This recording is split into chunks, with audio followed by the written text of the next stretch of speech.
din ng mga misa at panalangin kasi kilala niya namin kayo at si nanay, no? At iyon ang aming, no, regalo at pabaon kay nanay, no? Alam ko na masakit no, kapag namatayan, lalo na kapag ito ay membro na ng ating pamilya.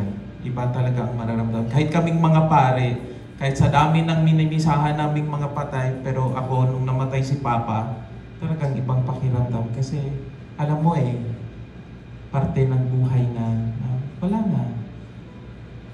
Alaala na lang ang manatitira. At ito talaga, no, ang realidad din naman ng buhay. Kasi nga, ang buhay ay hiram lamang. Wala tayo talagang kapangyarihan or hindi natin pwedeng sabihin na ako ang masunod kung kailan ako lilisan dito sa mundo. Ang Diyos lamang ang nakakatulong para malampasan natin ang sakit, ang lungkot kapag may yumao sa ating pamilya ay ang ating pananampalataya. Yun lang talaga, no? Dahil sa pananampalataya natin ay ang kamatayan ay hindi wakas. Ito ay simula pa nga ng ibang buhay na walang hanggan.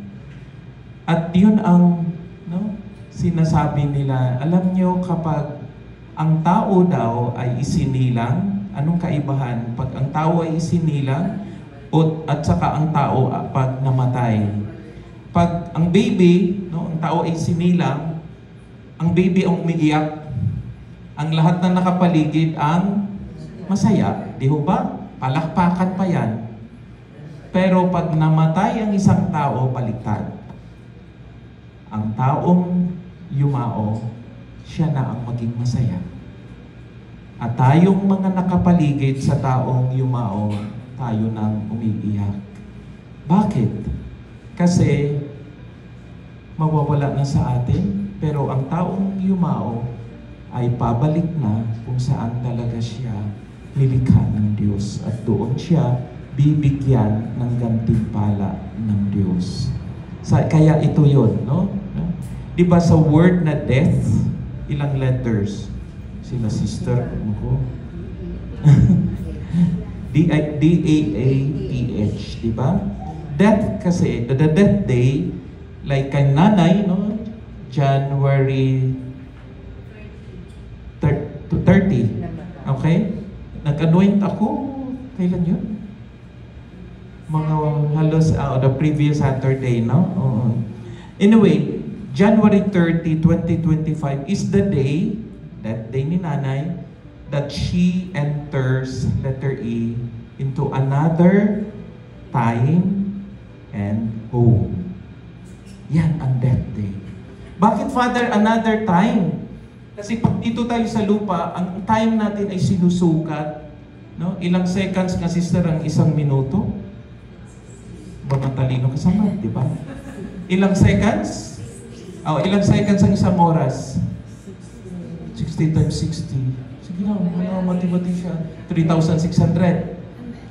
Ang isang araw, ilang segundo? Calculator na talaga yan, Father. Hindi ko na kaya, no? Pero totoo, habang nandito tayo sa mundong ito, our time is measured in terms of days, months, weeks, and years. Kay nanay, nung namatay siya ay 89 years old. 11 years na lang para makatanggap sana ng 100,000, no? Mag 100 years. But that was the day, January 30, when Nanay enters into the time of God. Ano ba ang time ni God? Tawag dyan ay eternity. Wala nang hanggan. At kahit si Nanay inamuhay ng 89 years dito sa mundo, wala pa rin yan sa eternity. At ang napakaganda, kasi sabi nga sa Ebanghelyo, pag ang tao ay namatay, he enters into another time, she enters into another time, and then enters into another hope. Bakit? Kasi sabi ni Jesus sa Gospel, mauna ako. Sa bahay ng aking ama ay may maraming silid. At pag-ipaghanda ko kayo. Kapag nahanda ko na, babalik ako at isasama ko na kayo. Nagkataon na ang silid ni para kay Nanay, tapos na eh. Kaya sabi ni Lord, kunin ko na siya. Sa atin, hindi pa yata. Hindi ko alam kung kailan matatapos. So, sa inyo, sister, kumusta ang silid ninyo doon? Pero ito yun, no? At ikumpara natin, no? Ang bahay dito sa mundo, kahit anong natin, pagandahin natin, pero sabi ni Jesus, ang bahay ng kanyang ama ay ang the best house and home that we can ever imagine. Kaya ito yung isa sa mga, alam nyo, realizations ba na pag namatay pala, okay, sige, masakit man, pero alam ko na ang patutunguhan ni Nanay ay lugar na kung saan siya ay maging masaya na. At isa pa, balang araw magkikita-kita muli tayo. Hindi lang natin alam kung kailan. Ito yung malaking parang turo sa atin ng ating pananampalataya. At ang pangalawa, bakit kayo sa ibang bansa? Pagkatapos. Okay. Doon kasi sa ibang lugar, pag namatay, wala nang mga ganito eh. Pero tayo dito, mga Katoliko, kailangan nag-celebrate talaga para sa yumao. Kasi ang kailangan sa isang yumao ay ang ating mga panalangin. Kung magpunta kayo sa mga burol sa mga Buddhists, maraming mga Chinese, mga Buddhists, anong nalagay sila sa labas? Kikita nyo, may mga kotse. Nakita kayo ng parang may mga gandang bahay, may ganong, tapos pera, susunugin nila. Kasi sa paniniwala nila, kailangan daw doon. Pero tayong mga Katoliko, hindi. Dahil para sa atin, ang panalangin, lalong-lalo ng banal na misa, ang makakatulong sa taong yumao. Kaya tayo, yun ang ating practice, mag-aalay ng misa, no? Mga banal, mga panalangin, rosaryo para sa ating yumao. Okay? Last na lang kasi dito na si Father Melvin, dadagdagan pa niya ang aming So, last na point na lang. Pag ililibing na si Nanay, mayroong lapida, di ba? So, lalagyan sa taas ng pangalan niya, Josefina Fabros. Sa ilalim, birthday niya. Okay? Which is March 17, 1935. Dapat sa mga members ng family, kahit wala na siya, isi-celebrate pa rin. Okay?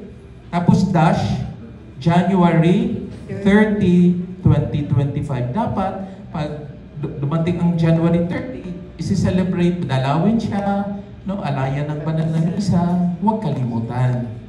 Pero, ang pinaka dapat hindi kalimutan ay ang dash na nasa gitna. Bakit? Kasi nasa dash na sa gitna, nakasulat ang lahat ng mga memories sa taong yumao. At pwede mo siyang palitan nga ng isang salita. Maalaala mo na ako, nung buhay pa si Nanay, ito yun. No?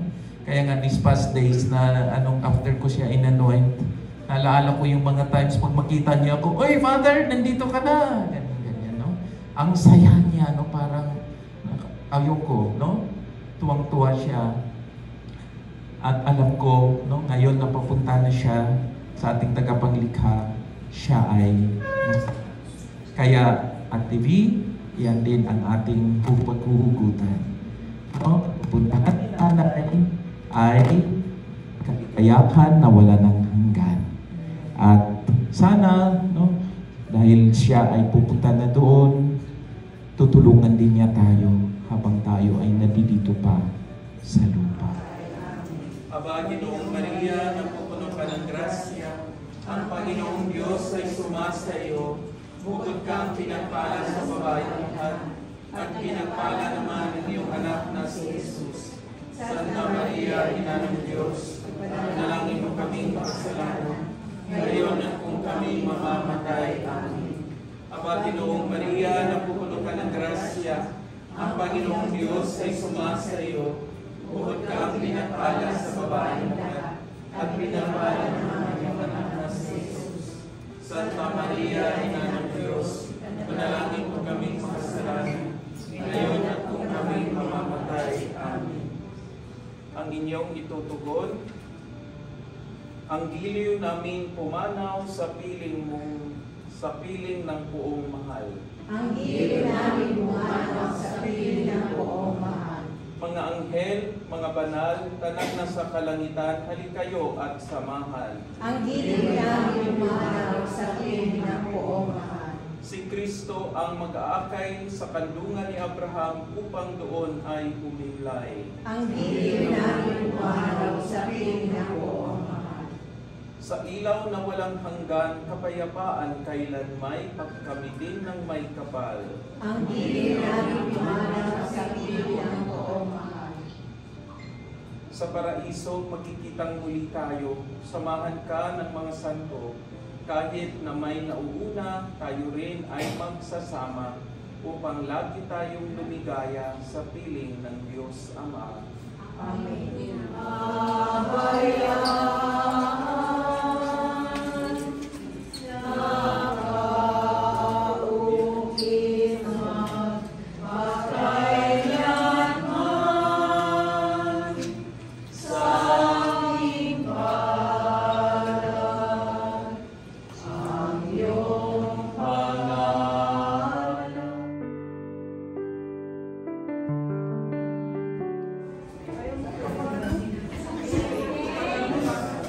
Yung mga maliliit kong anak. Ay, tinaritaan. Ito yung bulso.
Santo naway sumayin lahat. Manalangin tayo. Ama namin may kapal, itinulong sa amin ng pananampalataya ng iyong anak na si Jesucristo ay namatay at muling nabuhay upang hanguin kami sa kamatayan. Yayamang aming kapatid na nahihimlay na may pag-asa kay Kristo, loobin mo na sa uling araw ay makasama siya sa kanyang maluwalhating muling pagkabuhay. Inilulong namin ito sa pamamagitan ni Kristo, kasama ng Espiritu Santo, magpasawalang niya. Pagbasa mula sa sulat ng Apostol San Pablo sa mga taga-Roma. Mga kapatid, walang sinuman sa atin ang nabubuhay o namamatay sa kanyang sarili lamang. Kung tayo namamatay, tayo ay sa Panginoon. Kung tayo ay nabubuhay, tayo ay sa Panginoon.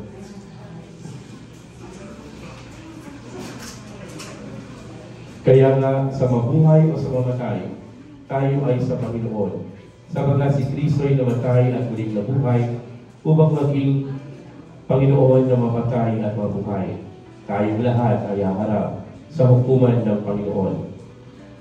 Tayong lahat ay haharap sa hukuman ng Diyos sapagkat sinabi niya sa kasalatan, sa aking pagiging Diyos, sabi ng Panginoon, isinusumpa ko ang bawat isa'y luluhod sa harapan ko at ang bawat dilay magbubulig sa Diyos.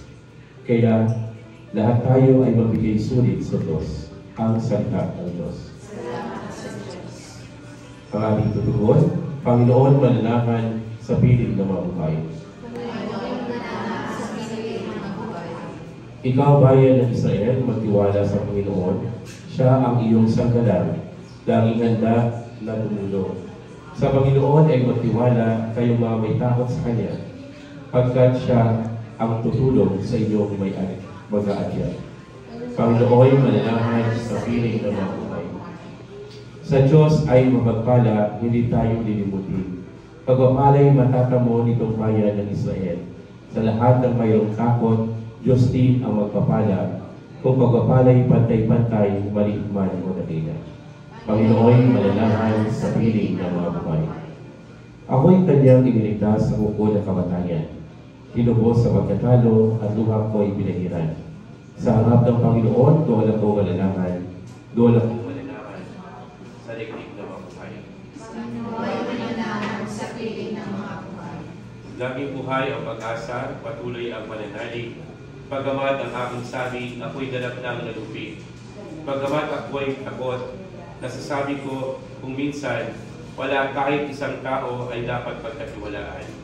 Panginoon, mananahan sa piling ng mga buhay. Masakit ang kalooban ng mahabaging Ama. Kung may papanaw, kahit ito'y iisa, labis siyang magdaramdam. Panginoon, narito ang iyong abang lingkod. Yamang ako'y iniligtas, tinalinga at tinubos. Panginoon, mananahan sa piling ng mga buhay. Alleluia, Alleluia, mabubuhay kailanman ang manalig sa hirang ng malulubos ng tanan. Sumainyo ang Panginoon. Ang mabuting balita ng Panginoon ayon kay San Juan. Noong panahon iyon, sinabi ni Jesus sa mga tao, lalapit sa akin ang lahat ng ibinigay sa akin ng Ama, at hindi ko itataboy ang sinumang lumapit sa akin. Sapagkat ako'y bumaba mula sa langit, hindi upang gawin ang kalooban ko, kundi ang kalooban ng nagsugo sa akin. At ito ang kanyang kalooban. Huwag kong pabayaang mawala kahit isa sa mga ibinigay niya sa akin, kundi muling buhayin sila sa huling araw. Sapagkat ito ang kalooban ng aking Ama, ang lahat na makita at manalig sa anak ay magkaroon ng buhay na walang hanggan. Ang mabuting balita ng Panginoon. Pinupurihan namin, Panginoon Jesucristo.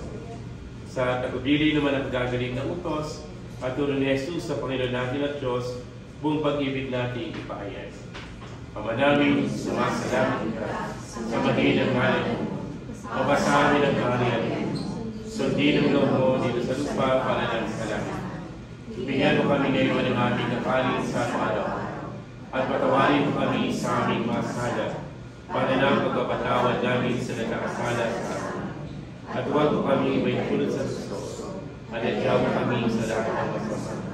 Amen. Ama naming mapagmahal, hinahabilin namin sa iyo ang aming kapatid na pumanaw sa buhay na ito. Huwag mo siyang pabayaan at mamalagiin mo siyang buhay sa iyong piling. Alang-alang sa iyong awat pag-ibig, patawarin mo sana ang kanyang mga pagkukulang at nagawang pagkakasala dala ng kanyang kahinaan. Manatili nawa siyang maligaya sa iyong piling, kasama ng iyong anak at ng Espiritu Santo, magpas sa walang hanggan. Amen.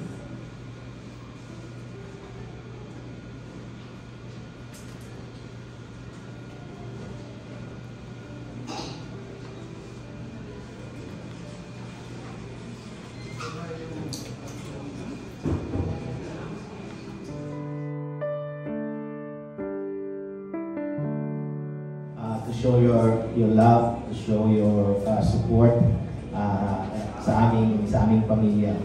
At gusto gusto ko rin, I'd like to take this opportunity na pasalamatan ang lahat ng mga tao na nandito, lalong-lalo na yung laging tumutulong kay nanay. Alam ko wala si Ronnie dito, but please convey my deepest thanks and gratitude sa iyong daddy, because he's always there for Vilma, for Nana, and most especially Nanay. At sometimes sinasabi ko kay Nanay na, Nay, huwag mo namang what's the right word? Huwag mo namang Abusuhin. abusuhin si Ronnie. Kasi minsan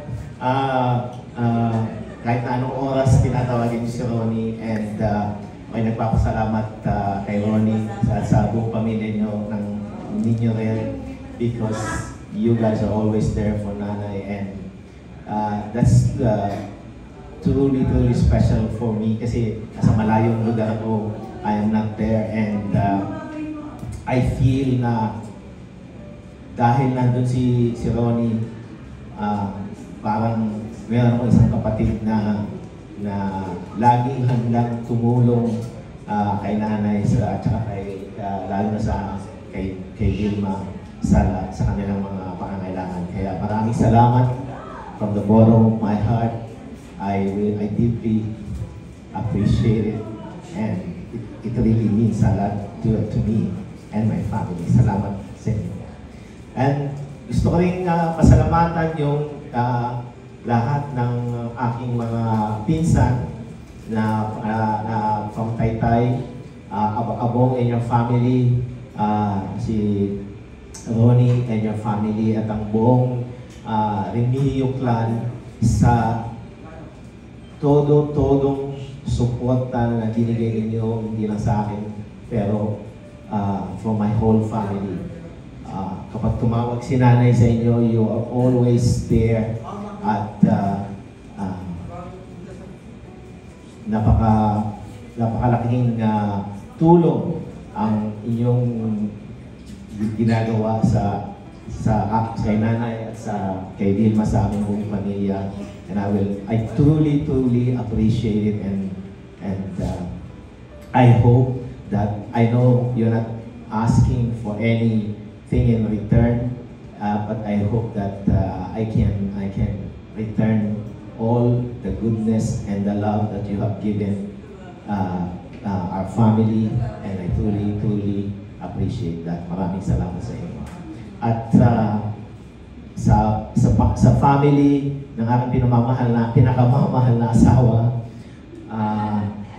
maraming salamat sa inyo, dahil lagi rin kayong naandoon para sa amin ni baby, at you're always there to support us and to help us and to give your love. At pag sinabi ni baby sa inyo na kailangan niya ang tulong ninyo, you're always there kahit na anong oras. Kaya maraming salamat sa inyong lahat. At sa aming mga kapitbahay at yung mga kaibigan, yung aking kapatid na handang tumulong sa aming pamilya, maraming salamat sa inyo. At your presence here, we cherish that support and love na binigay niyo sa amin. Before I end, I'd just like to honor Nanay for everything that she has done for me personally and for my family. I know that nobody is perfect, right? And I'm not gonna make any excuses for Nanay, because it is what it is. Okay, Nanay is Nanay, and I can't change it. But I look beyond that. Lahat naman tayo may mga pagkukulang. Kaya when I look at Nanay, I don't look at the negative things. Because I can't judge her for that because I have my own shortcomings. Nanay made so much sacrifices for me and for my family. Hindi ko maaabot yung naabot ko sa buhay kung hindi sa mga sacrifices at mga paghihirap na ginawa ni nanay throughout my life. Natatanda ko pa noon, nung ako'y bata pa, alam niyo naman ang buhay ng sundalong pamilya, we are not rich. Pero pakiramdam ko, I don't lack for anything. Dahil ibinigay lahat ni nanay ang may bibigay niya para hindi ako, I don't feel na I am lacking something. Ginawa niya ang lahat para I can be the best that I can be so that I can pursue my dreams to the fullest. Ginawa niya lahat yun. Kaya I am so grateful for her sacrifices and for everything that she has done for me. At she went away to work so that the three of us can be sent to school, so that we can makapag-aral kami sa Coroleo. And I know that working away from abroad and away from the family is hard, but she did endure that so that yung kanyang mga anak ay makapagtapos. And for that, I appreciate you, Nanay, and I truly am thankful for your sacrifices. At gusto ko rin pasalamatan si Nanay sa pagmamahal niya sa kanyang mga apo, dahil, at saka sa mga apo niya sa tuhod. Dahil nung nakatira pa si Nanay sa amin, natatandaan ko, nakikita ko na yung pagmamahal na binibigay niya sa kanyang mga apo ay sobra-sobra. Minsan nga, alas 11 na ng gabi, pag gusto pang kumain ng aming mga anak, nagluluto pa si Nanay para mapagbigyan yung kanyang mga apo. And I truly appreciate ang lahat ng ginawa ni Nanay. At gusto ko lang sabihin na Nay, maraming salamat sa lahat ng mga ginawa mo sa akin at sa aking pamilya at sa aking pamilya. At alam ko na nobody is perfect, pero para sa akin, you are the best mother. You did everything that you could in your power para marating ko yung aking narating ngayon. And for that, I truly love you, and you will always be a part of my life, and you may not be here physically, pero you will always remain in my heart. And I talked to your three grandson today, and they wanted to express to you their love for you, at they will always be a part of their life, at hindi ka namin makakalimutan. Maraming salamat po sa inyo lahat, and again, we appreciate every one of you, and thank you all for coming today. Maraming salamat po.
pinasok dito eh.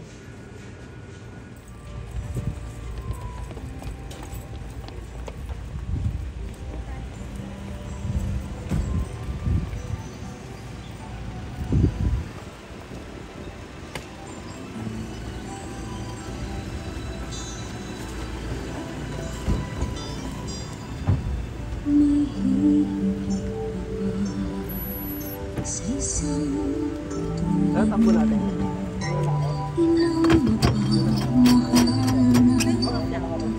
Sa kabila na.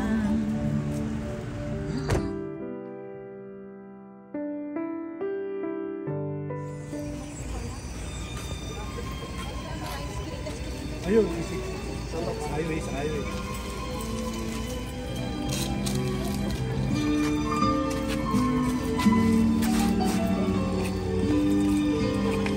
Ano yata sentro?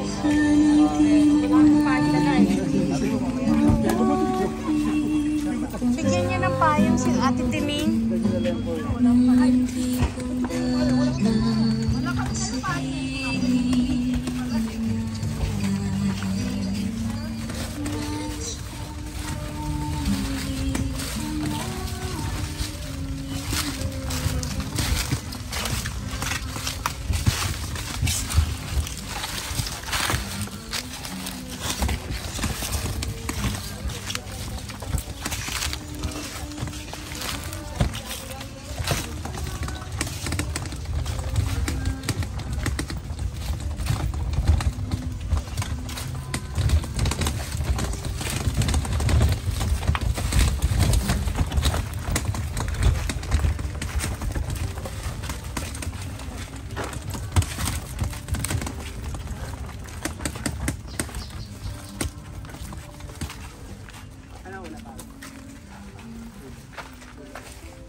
Pag ganun. Okay na po, ma'am. Ito na. Hindi. Lalagay. Diyan pa ito. Ano yung tali.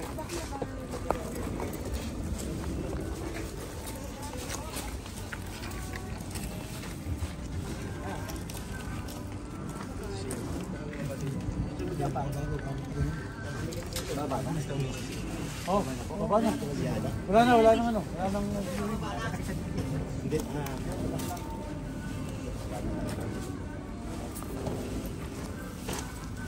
Ako yung bilak lang.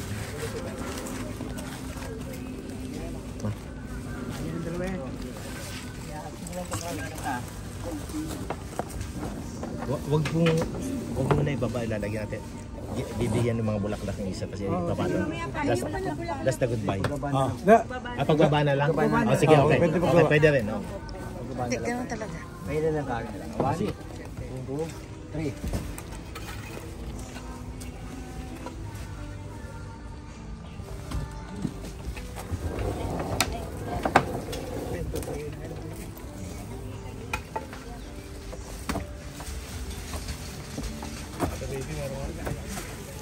Bye, nanay!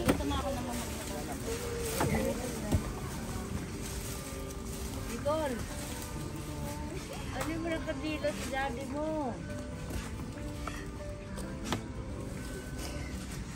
Ito po na lang kayo.